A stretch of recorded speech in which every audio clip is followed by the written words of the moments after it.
नजर सब पर। नमस्कार, आप देख रहे हैं 10 न्यूज और मैं हूं बियालमान। आज की बड़ी खबरें लेकर हम हाजिर हैं, बिना रुके बिना थमे। चलिए शुरू करते हैं फटाफट खबरों का सिलसिला। राष्ट्रपति द्रौपदी मुर्मू पंजाब के अमृतसर दौरे पर हैं।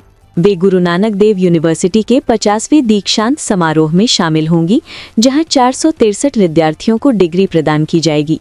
राष्ट्रपति के दौरे को लेकर पूरे शहर में कड़ी सुरक्षा व्यवस्था की गई है और पुलिस प्रशासन अलर्ट पर है। भारतीय पासपोर्ट की ताकत बढ़ी है। 2026 की वैश्विक रैंकिंग में भारत 5 पायदान की छलांग लगाकर 80वें स्थान पर पहुंच गया है। अब भारतीय नागरिक 55 देशों में वीजा फ्री या वीजा ऑन अराइवल यात्रा कर सकते हैं, जिसे भारत की बढ़ती कूटनीतिक साख का संकेत माना जा रहा है। मकर संक्रांति पर प्रयागराज संगम में श्रद्धालुओं का सैलाब उमड़ पड़ा। सुबह 9 बजे तक 21 लाख से अधिक लोगों ने स्नान किया, जबकि दिन भर में 1.5 करोड़ श्रद्धालुओं के पहुंचने का अनुमान है। वहीं गुजरात और राजस्थान में पतंगबाजी के हादसों में 13 लोगों की मौत हो गई। प्रधानमंत्री नरेंद्र मोदी ने संक्रांति के अवसर पर गौ सेवा कर देशवासियों को शुभकामनाएं दी। प्रधानमंत्री नरेंद्र मोदी ने संसद परिसर में 28वें कॉमनवेल्थ स्पीकर्स कॉन्फ्रेंस का उद्घाटन किया। सम्मेलन में 42 देशों के 61 स्पीकर शामिल हुए। पीएम मोदी ने संविधान सदन के ऐतिहासिक महत्व को रेखांकित करते हुए कहा कि यही स्थल भारत के लोकतांत्रिक भविष्य का साक्षी रहा है। जयपुर में पहली बार आर्मी डे परेड का आयोजन हुआ। ब्रह्मोस मिसाइल, भीष्मा टैंक और पिनाका लॉन्चर ने सैन्य शक्ति का प्रदर्शन किया, जबकि जगुआर फाइटर जेट ने आसमान से ताकत दिखाई। परेड के दौरान शहीद लांस नायक प्रदीप कुमार की मां मेडल लेते समय भावुक होकर बेहोश हो गईं। करीब 1.5 लाख लोग इस ऐतिहासिक परेड के गवाह बने। महाराष्ट्र में बीएमसी समेत 29 नगर निगमों के लिए मतदान जारी है। कई जगह पोलिंग बूथ बदले जाने और कुछ स्थानों पर ईवीएम खराबी की शिकायतें सामने आईं। मुख्यमंत्री देवेंद्र फडणवीस, राज ठाकरे और सचिन तेंदुलकर समेत कई दिग्गजों ने वोट डाला। बॉलीवुड सितारों ने भी लोकतंत्र के इस पर्व में भाग लिया। अक्षय कुमार, जॉन अब्राहम, सुनील शेट्टी और हेमा मालिनी ने लोगों से अधिक मतदान की अपील की। वहीं आरएसएस प्रमुख मोहन भागवत ने कहा कि नोटा का विकल्प अवांछित उम्मीदवार को फायदा पहुंचाता है। अमेरिकी राष्ट्रपति डोनाल्ड ट्रंप ने ग्रीनलैंड को गोल्डन डोम रक्षा परियोजना के लिए अहम बताया है। उन्होंने कहा कि इस मुद्दे पर समाधान निकलेगा। वहीं ग्रीनलैंड की विदेश मंत्री ने साफ कहा कि सहयोग तो चलेगा, लेकिन अमेरिका का गुलाम बनना मंजूर नहीं।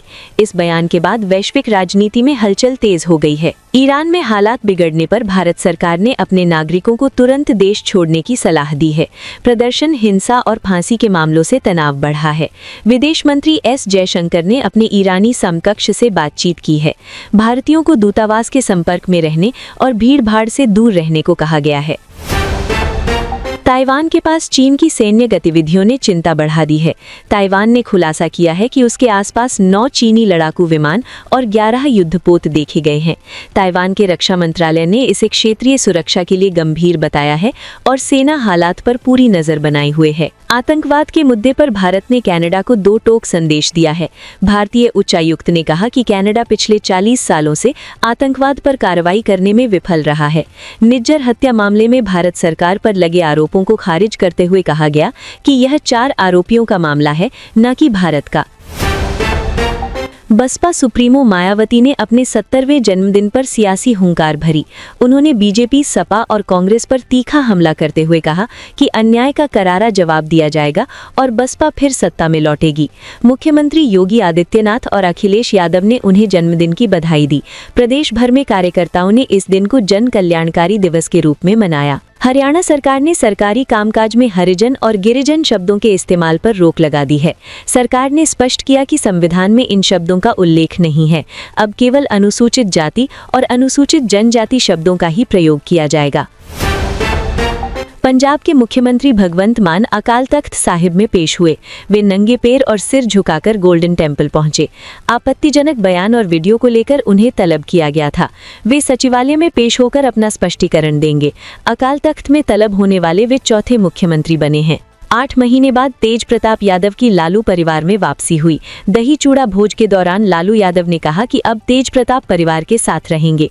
हालांकि तेजस्वी यादव और राबड़ी देवी कार्यक्रम में शामिल नहीं हुए। तेज प्रताप ने नई राजनीतिक यात्रा और अलग चुनाव लड़ने के संकेत भी दिए। भक्ति और तकनीक का अनोखा संगम खाटू श्याम पर बनी पहली एआई फिल्म में देखने को मिलेगा। गायक कन्हैया मित्तल ने कहा कि एक गाने की उम्मीद थी, लेकिन बादा ने पूरी फिल्म दे दी। एआई के जरिए आस्था को नए अंदाज में पेश किया गया है। विजय थलापति की फिल्म जन नायकन को सुप्रीम कोर्ट से झटका लगा है। कोर्ट ने सेंसर मंजूरी को लेकर दायर याचिका पर सुनवाई से इनकार कर दिया और मेकर्स को मद्रास हाईकोर्ट की डिवीजन बेंच जाने को कहा है। फिलहाल फिल्म की रिलीज पर संकट बना हुआ है। उत्तर भारत भीषण ठंड की चपेट में है। श्रीनगर में तापमान -5.2 डिग्री तक गिर गया और डल झील जम गई। माउंट आबू में पारा -3 डिग्री दर्ज किया गया। हरियाणा के हिसार ने ठंड का रिकॉर्ड तोड़ा। उत्तराखंड के 2 जिलों में स्कूल बंद कर दिए गए हैं और पहाड़ों में बर्फबारी का अलर्ट जारी किया गया है। दूसरे वनडे में भारत को हार का सामना करना पड़ा, लेकिन विराट कोहली ने बड़ा रिकॉर्ड बना दिया। वे न्यूजीलैंड के खिलाफ सबसे ज्यादा वनडे रन बनाने वाले भारतीय बल्लेबाज बन गए हैं। रोहित शर्मा ने एशिया में 7000 रन पूरे किए। हालांकि प्रसिद्ध कृष्णा से डेरिल मिचेल का आसान कैच छूट गया और न्यूजीलैंड ने मैच 7 विकेट से जीत लिया। मुंबई में फिल्म हैप्पी पटेल खतरनाक जासूस की स्पेशल स्क्रीनिंग आयोजित हुई। प्रोड्यूसर आमिर खान अपनी गर्लफ्रेंड गौरी स्प्रैट के साथ पहुंचे। इवेंट में राजू हिरानी, तृप्ति दिमरी, बाबिल खान और नीतेश तिवारी समेत कई सितारे नजर आए और फिल्म को लेकर खासा उत्साह दिखा। प्रियंका चोपड़ा की अंतर्राष्ट्रीय फिल्म द ब्लफ का ट्रेलर रिलीज हो गया है। फिल्म में प्रियंका एक खतरनाक समुद्री डाकू की भूमिका में नजर आ रही हैं। कार्ल अर्बन के साथ दमदार एक्शन देखने को मिलेगा। यह फिल्म 25 फरवरी को OTT प्लेटफॉर्म पर रिलीज होगी।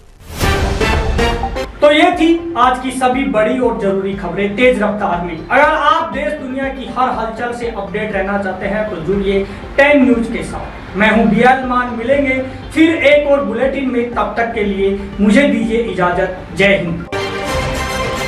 नजर सब